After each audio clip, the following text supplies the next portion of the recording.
Hi, welcome to Criminally Creative, a podcast about my various creative endeavors. Today is Tuesday, April 21st, 2020, and this is episode 17. I'm Susan, your host. You can find me on Ravelry as Legal Eagle and on Instagram as Criminally Creative Podcast. I have a Ravelry group for the podcast, which is Criminally Creative Podcast. It's not very active, but I do put show notes there, and you can also find any information about the projects that I talk about on my project pages. So if you are a first-time viewer, I appreciate you checking me out. If you are a returning viewer, thanks for coming back. I appreciate it. There's not very many of you out there, but I appreciate you, those of you who watching.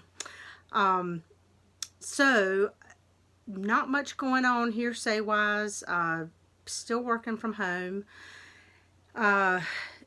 Actually, today, the 21st of April, is 2 years exactly since I recorded the first podcast for this. Obviously, I'm only at episode 17. I had a bit of about a 9 or 10 month hiatus last year where I didn't record at all. But so 2 years I've been doing this, not very frequently, but still going. So I do appreciate y'all coming back. But like I said, I am still working from home right now. I'm probably going to have to go in next week for at least a couple of days because the legislature is going to come into session on their scheduled date to do a few things related to the COVID-19 situation. My understanding is they're going to come in for a couple of days and then go home again until later this summer. So I will probably have to go in for a couple of days. However, I do have my own office with a door I can shut. And they are certainly encouraging people to stay home if they need to, and closing the building to the public, and various other things to try to keep those of us who have to be there safe and healthy. So hopefully everything will be fine. But anyway, I wanted to come back and show you what I'm working on, and maybe give you a little bit of entertainment if you're stuck at home like I am. So I'll go right to the verdicts. I don't have any knitting verdicts this time. It has only been just over 2 weeks since I last recorded. Which is good for me. Usually it's a little longer. Excuse me. Allergies are still hanging on. But I do have some spinning, one of which I had finished last time and I forgot to show y'all. So the first one, this one I had finished last time, is this is Hobbledehoy. It was some of Hobbledehoy's bats. Hobbledehoy is no longer dyeing fiber.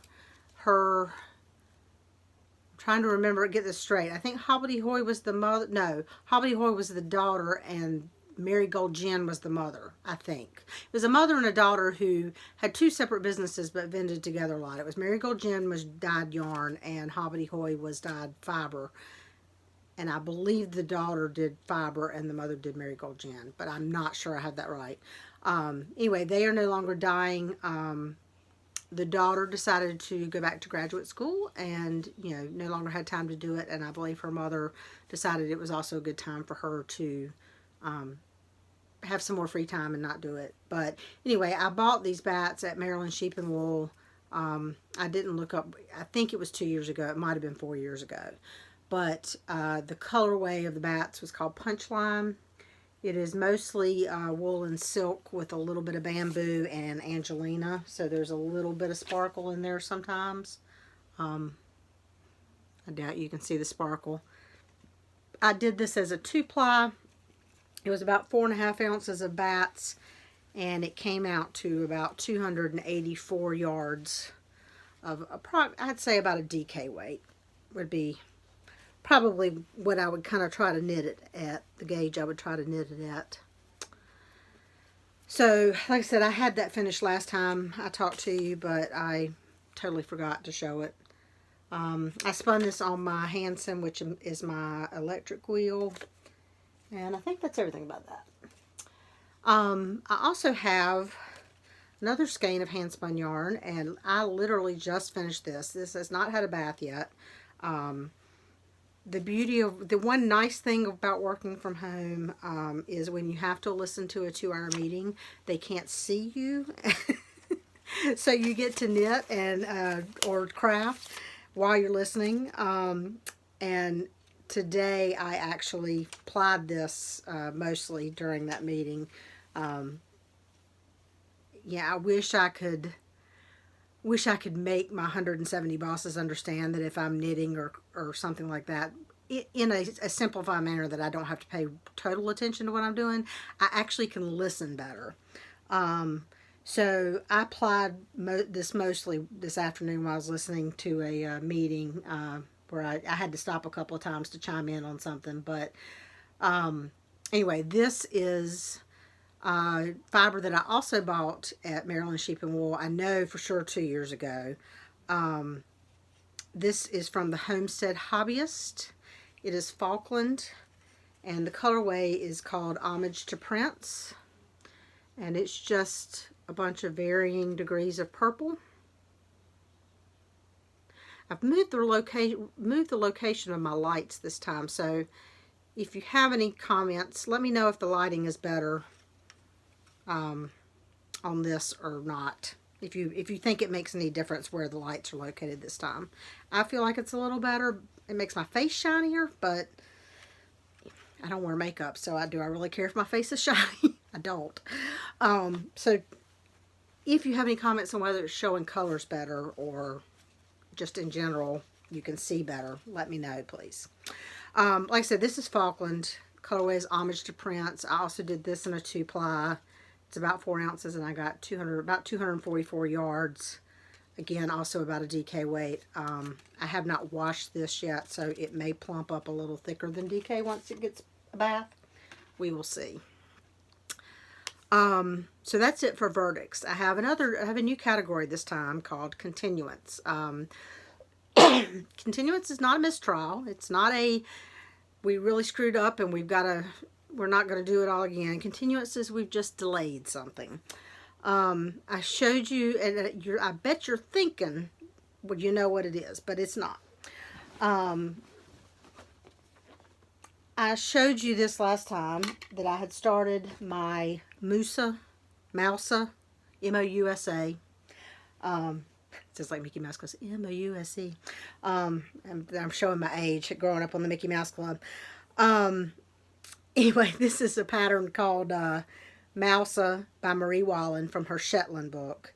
It is I'm knitting it in Jamieson's of Shetland Spindrift. I'm carrying it all around my great big old Maryland Sheep and Wool tote that I think is 2 years ago's design. Anyway, so before I show this to you, so I cast this on early February, actually during the 2 weeks after our cruise that I was sick. I don't know if I was high when I read the pattern. I don't know what. Anyway, I did a gauge swatch, and I knew that my gauge was a little larger than the gauge called for, in the sense that I believe the called for gauge is 29 stitches to the 4 inches, and I think I had 27 stitches to 4 inches, which meant that my finished object would be bigger than the schematic for the pattern. And I swear I looked at the schematic for the pattern, but for whatever reason in my head, I was knitting the largest size, which is for a 48 to 50 inch bust. I'm a 48 inch bust. I swear when I read the pattern and looked at the schematic that I thought it was going to be a little snug in the hips, so I decided to go with the gauge I had and the larger size stitch count because it would give me a little extra room in the hips. And then I would probably decided I'd probably do a few decreases as I came up through the body just to make it still tunicky, but a little bit more appropriate sized in the bust. I don't know what I was smoking the day I looked at the schematic, but the pattern as written is 33 inches across, which is 66 inches around, which is plenty of room in my hips. That is more than 10 inches extra in my hips. I mean, and I have bigger hips than I have up top, but I apparently totally missed that. So here's what happened. I was trucking along on this last week. I was, enjoying it. I was doing a little bit, most days, working up my chart when I realized I had gone about 6 rows past where I should have bound off the bridge for my steeking for the side slits and cast on some extra stitches for the bottom, because the pattern has a split hem at the bottom. The pattern is written flat, 2 pieces, a front and a back, but I've converted it to knit in the round, so I am steeking the side slits, the split hem. So I had just been kind of going along with the chart, and I had just totally zoned out on the fact that I had passed the point where I should have bound off the steek stitches and cast on extra body stitches and just been knitting them around without any steek stitches. So I thought, okay, no problem. I just slid it off the needles to, rip those few rows back, because this is Jameson Spindrift, which is one of those nice rusticy type wools that just kind of sticks to itself. So you can, I slid the stitches off. They weren't going anywhere. Which is when I realized that this thing is gigantic. So, like I said, whenever I read the pattern the first time, for some reason I thought I needed extra ease in the hips, but I didn't. The pattern was written for 66 inches around at the size I was knitting. But with my larger gauge, which I knew I had, it's more like 70 inches around. And while this is intended to be tunicky and, not snug, and it also has dropped shoulders, so you definitely need some extra ease so that the shoulders will drop appropriately. This is just a little bit too much. So I left it like this in part so I could show y'all. I will show you how far I'd gotten if I can get to it. I had done, I'm not sure where I was last time. I think maybe I had just done this part, but I don't know. I may have done that.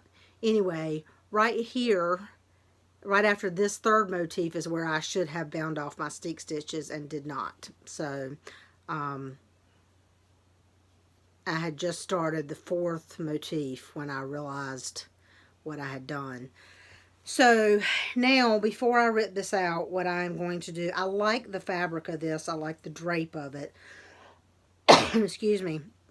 I don't really want to go down to a smaller, I'm already have gone down one needle size from what the pattern calls for.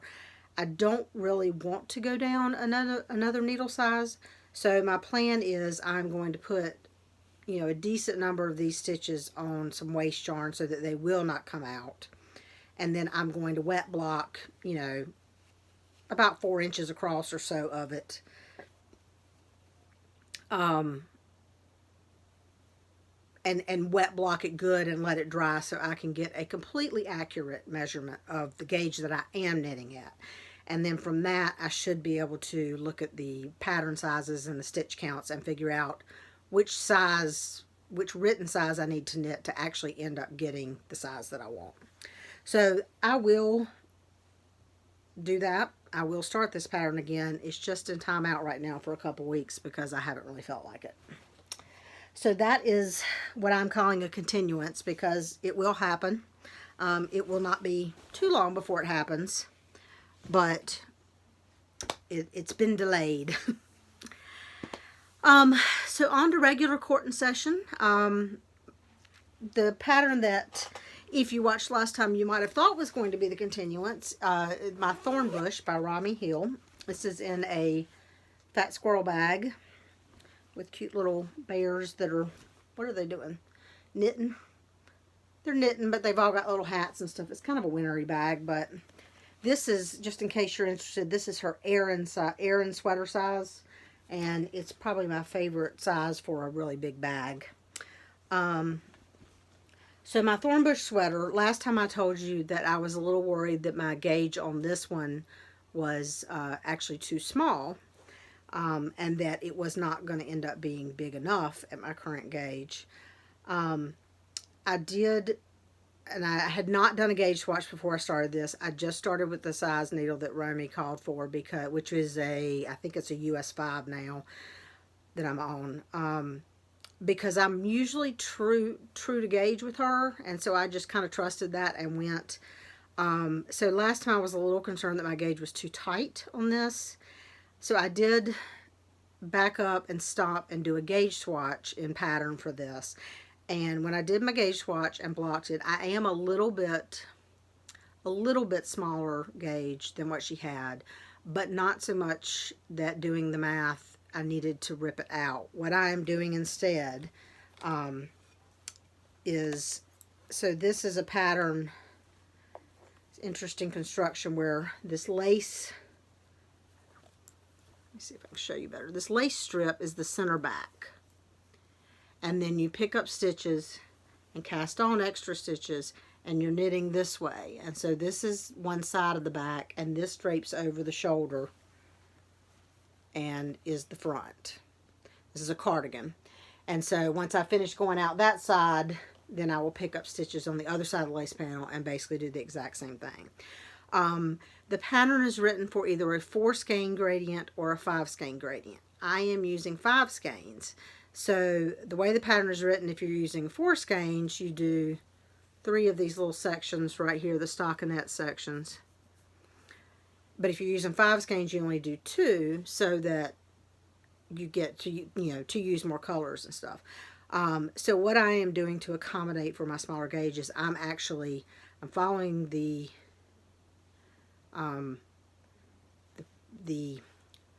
pattern and the instructions for the 5 skein, except that I am doing 3 repeats every time of this stockinette instead of 2, to give me a little bit of extra width, which, my row gauge is where I was really particularly off. And in this pattern, whereas most patterns with row gauge, you can just knit longer. With this pattern, row gauge is really kind of the equivalent of your stitch gauge because it's going across sideways. And so that's how I'm accommodating that, and I think that's going to work just fine. I have progressed to the second color on this. And you can see the color transition is made in these linen stitch panels, which really kind of blends it very well. And then in the stockinette, you see color 1, color 2, color 1, color 2, and then it progresses totally to color 2. I am making this out of Hypothesis Yarns Smooth Sock, and the colors I am using are from lightest to darkest: Fall, Wildcat, Ovid, Darjeeling, and Plume. I have pictures on my project page. I'm not going to try to balance them all like I did last time and throw them all over the floor. Excuse me.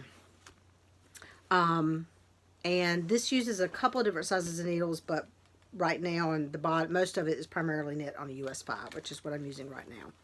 Which is I didn't write that down, but I think that's a 4mm needle. So moving on, also in the Romy Hill vein, I showed you last time the yarn that I was planning to cast on for the Romy Hill Mystery Shawl 2020. So if you are knitting the Romy Hill Mystery Shawl and you have not seen anything up through clue 3 and do not want to see clue 1, 2, or 3, please look away for a couple of minutes so that you will not see them. This also is in a Fat Squirrel bag. This is going to be the Fat Squirrel bag show today. I realize that every project I have to show you except for the mouse is in a Fat Squirrel bag. I have quite a few of them. I do not have exclusively Fat Squirrel bag. I just happen to be using mostly Fat Squirrel bags at the moment. This bag is made by Fat Squirrel, but it was a collaboration she did with Gail from, what's Gail's last name? I want to say Gail Zucker, but I'm not sure that's 100% correct. Gail from Gail's Art, she dyes yarn and sock blanks and fiber, and she also does some dyeing of canvas. Actually, I have a big piece of canvas I bought from her at SAF last year, or year before last. Anyway, she dyed this canvas fabric, and then Amy Beth at the Fat Squirrel made bags out of it. So this was like a pre-order, collaboration that they did together. So the yarn I'm doing this in is Lollipop Yarn Bugaboo Merino Silk Sock in the Shy colorway. And hopefully you can kind of see there's light lavender and a little bit of kind of greeny gold gray. And Plumeria is the kind of an eggplanty plummy purple. And I have finished through clue 3, which is as much as has come out. Clues come out on Friday. Let me get the right side of this. And unfortunately, my needle's not long enough to stretch it all the way out. But look away if you don't want to see it. So clue 1 started up here. And actually, it was very interesting. Clue 1 actually started here. And we knit it this way, getting wider. And then you did... a reverse I-cord bind off up here, which I had never done a reverse I-cord one. It's basically a purled I-cord. And then picked up stitches all around here and then started knitting down this way. So clue 1 was the kind of that top V. And then clue 2 was this lace, zigzag lace panel. And then clue 3 is, see if I can stretch out a bit here. Got this neat little, it started adding color to this, what she calls an ornament, which was interesting. Kind of you created 7 stitches out of 1, and then over the next few rows started decreasing them down and slipping still stitches so that it created this little thing. And then this is the beginning of a lace section in the Plumeria colorway.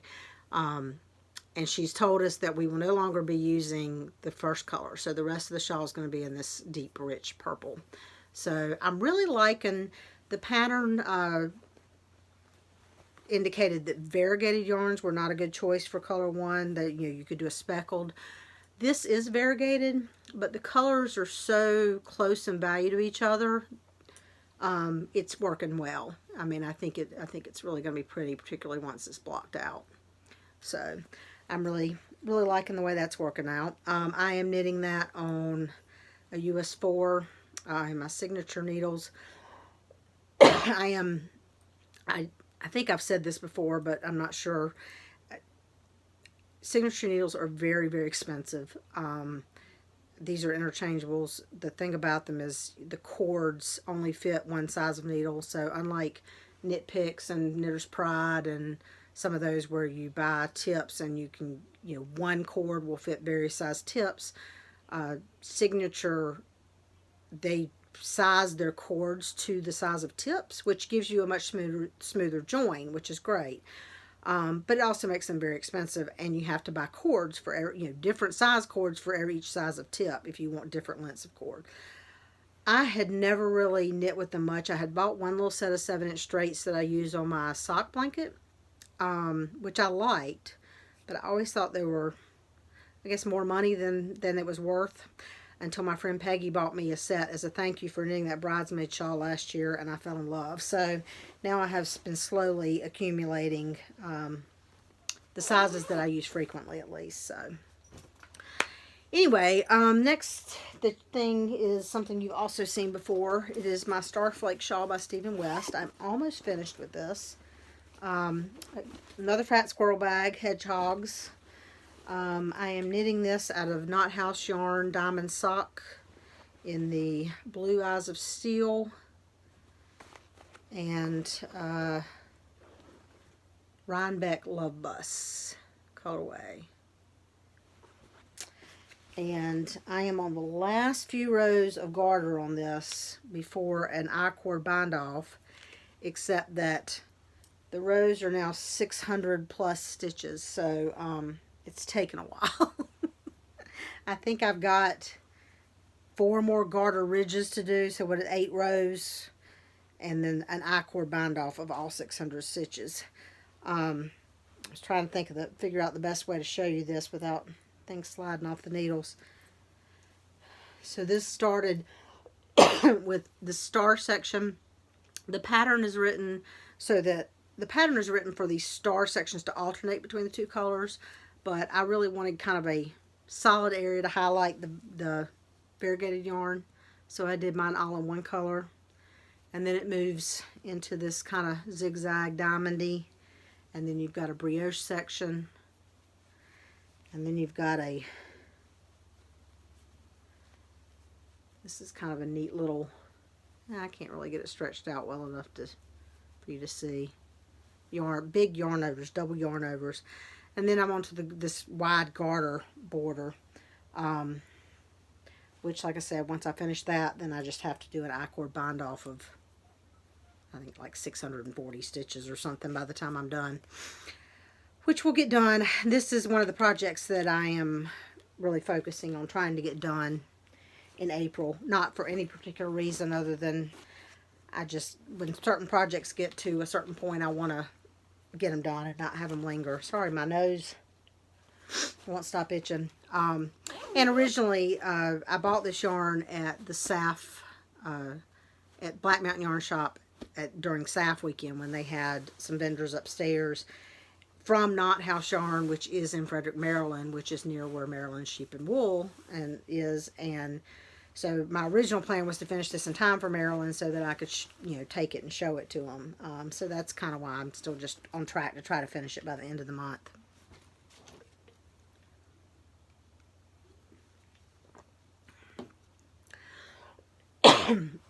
The next pattern, or next project, is something you have not seen yet. This is also in a Fat Squirrel bag. Word warning if you have any young children nearby. It has a unicorn on it, but it also says, "Bitch, please, I'm a unicorn." I just love this bag because, what's not to love about unicorns, Carson? Anyway, so appropriately, I have the baby blanket for my newest granddaughter to be in it. I am knitting the Bounce blanket by Tin Can Knits. I am doing it in Universal Yarn Cotton Supreme. And I'm doing it in 2 purples and 2 pinks. So I've got dark purple and purple and lavender. Those are the colorway names, not very original. And hot pink and pink. And then I'm using white as the, ooh, that blew out. White as the accent between the colors. I haven't gotten very far on this one yet, but I thought I'd show you what I do have. So far all I've done is that much, and this just has a little, what I call horseshoe lace pattern. But it creates a nice little wavy, and you can kind of see on that one, a little wavy zigzag throughout the blanket. So I'm doing purple, hot pink, and then I'll do lavender and light pink. It will be my color alteration, but I will end with the dark purple on the other end as well. So that's my plan for that one. My daughter is the one that is pregnant with her second child, who is a girl. I know what her name's going to be, but I'm not sure I'm allowed to say. I don't think it's a big secret, but I won't say just in case I'm not. She is due July 4th. So I'm hoping it's not actually July 4th, but I'm hoping she gets close to that. Her son actually came a month early, so we're hoping she goes a little bit further with this one. Sorry, looking at my notes, I shook my table. So the last thing I'm going to show you is, I've been showing you my scrap blankets that I've been working on, and the one that I'm going to show you this week is the Northeasterly pattern by Scananigans, I think is how you say it. I'm knitting this on a US 4. This is also in a Fat Squirrel bag. I looked at this one and I thought, oh, that's a Jan Smiley bag, because that looks like Jan Smiley to me. And then I looked at the tag and I'm like, no, it's a Fat Squirrel bag. Anyway, so Northeasterly is, I've got needles kind of in various places here. So I'll show you starting from the bottom, kind of, so you can get the gist of it. This is, and you may have seen this pattern. It's it's strips and then kind of like an arrow. So at the bottom it's got that, and then at the top, let me find the one row that's finished. It finishes with a thing. And I started this December of 2018.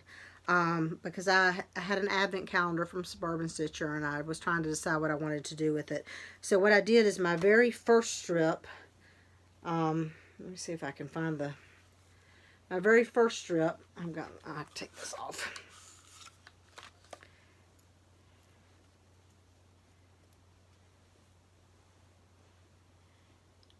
There we go, maybe. I don't want to, I'm using double points to knit this. And I have 2 rows going, so yeah, so what I did is I took my Suburban Stitcher Advent Calendar 2018, and I started out planning to use almost all of every mini in the Advent Calendar, But after I did the first one, which used most of a mini, and realized how long that was, I realized if I did almost all of every mini of 24 minis, that the blanket would be like 20 feet long or something. Or actually looking at that, maybe 24 feet long, which is a bit much. So after this, I started, actually it may be about here that I realized that. And some of them I did, well, that one's pretty long too. But then I started, at some point, there we go. Sorry. My husband was sticking his head in. At some point I decided to minimize that. And then I do at least 10 garter ridges. Sometimes more if I just really like the color or, want that in it. So what I'm doing is using both fingering weight and DK. So I'm either using fingering weight doubled. So this whole first row, which is now kind of how long the blanket will be, is all of those Advent minis held double. So, which gives you about a DK weight. And then the second row that I'm working on is also fingering weight held double. That's where this one is, which is getting close to meeting the end there. So, and that's just various scraps. Some of that is leftovers from other things that I've used in other blankets. For a few months I got the row 1 yarn things, and I put those, usually what I do is I put a square in my smaller square sock blanket that I've showed you before, and then I use more of it in this blanket, and then the rest goes into just kind of the scrap bucket. And then this row right here is actually DK weight leftovers. So I've got that up to about, it's a little shorter than the fingering weight one right now. So right now my kind of 2 rows is about as much as I can have going at one time. So I will get the fingering weight doubled up. I always have more fingering weight scraps than DK. So I will get the fingering weight doubled up, and then I will get the DK strip finished, and then I will probably start another fingering weight doubled strip, but will not start another DK one until I have some significant DK scraps.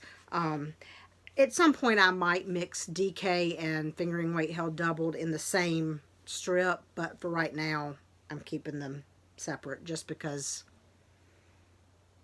I don't know, I like knowing that's a DK and that's fingering weight for some reason, but not that it really makes much difference.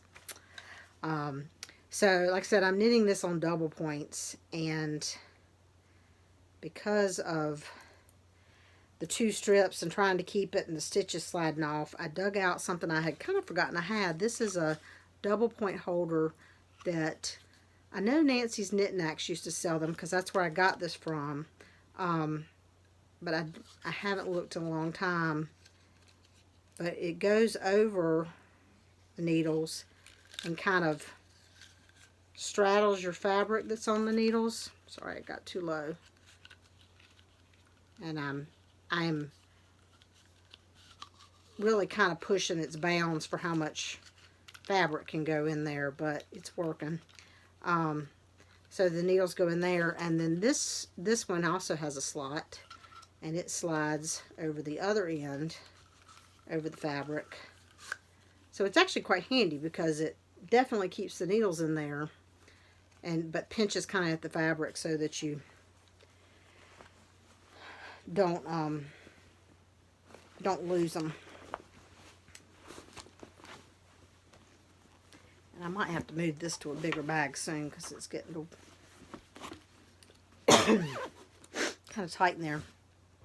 I do have a couple other projects I'm working on. I started one of the Dolores outfits, her bikini, but it really doesn't look like much without Dolores to show it on, so I will have to wait until I go back to work.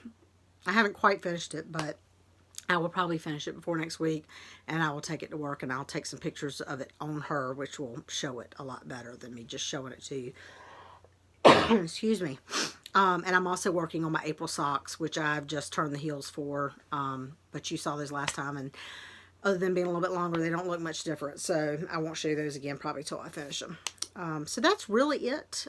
Calendar, there's nothing on it. I might go back into work for a couple days next week.